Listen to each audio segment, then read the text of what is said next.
A ver, cuando vemos ciertos conflictos sociales, esos actos de violencia tan fuertes, a menudo pensamos en delitos, ¿no? Pero, ¿y si hay algo más? Hoy vamos a meternos de lleno en lo que podríamos llamar una arquitectura oculta del crimen. Y es que para entender esto, el punto de partida no es un crimen como tal. No. La historia realmente arranca con una lucha por recursos básicos, la tierra, el agua, la vida misma.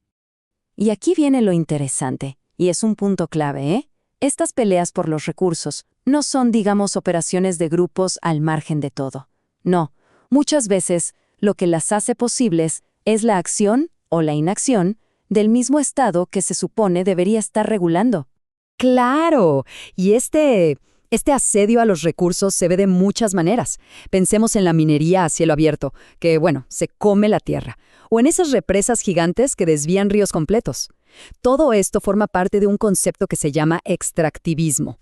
Entonces, claro, cuando vemos la violencia, el desplazamiento de comunidades, la corrupción que casi siempre va de la mano con estos megaproyectos, es inevitable hacerse una pregunta clave. ¿Todo esto son solo hechos aislados? Y bueno, la respuesta a esa pregunta va a depender mucho del lente con que se mire. ¿Estamos hablando de un montón de tragedias separadas, sin conexión? ¿O hay algo más? Una especie de lógica oculta que las une a todas.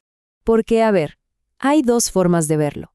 Por un lado, la visión más tradicional, si se quiere, dice, bueno, esto es delincuencia común, pero a lo grande.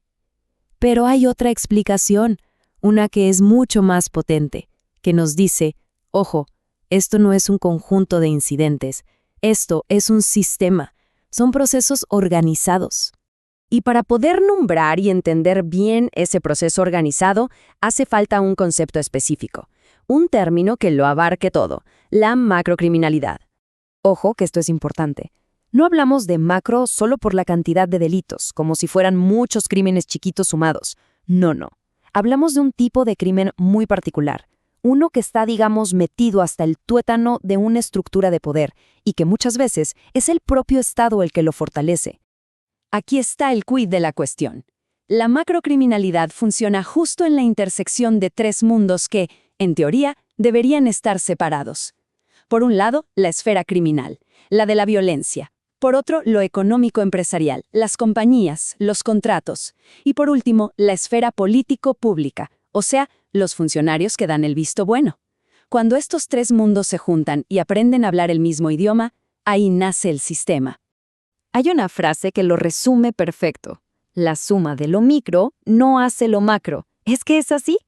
Es una idea genial porque te dice, clarísimo, que no se va a entender el sistema completo si solo nos ponemos a sumar los informes policiales de cada delito por separado. Ok, sigamos con la idea del sistema. Si imaginamos que la macrocriminalidad es como un gran edificio, ¿qué es lo que une los ladrillos? ¿Qué es el cemento que lo mantiene todo en pie? Pues es un tipo muy específico de corrupción.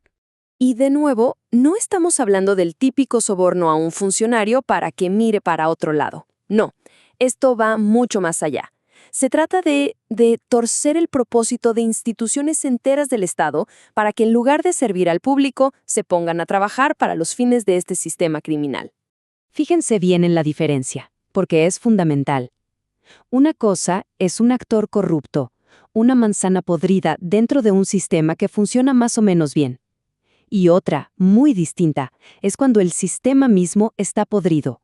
Y es él quien coopta, quien convierte a los actores.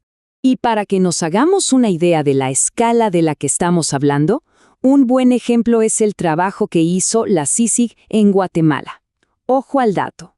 Identificaron más de 70 estructuras criminales complejas que estaban metidas dentro del mismísimo aparato estatal.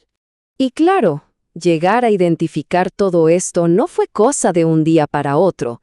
No fue una redada y ya. Fue el resultado de un trabajo de hormiga, de más de una década, tratando de desenredar esa madeja, un sistema que tenía raíces muy, muy profundas.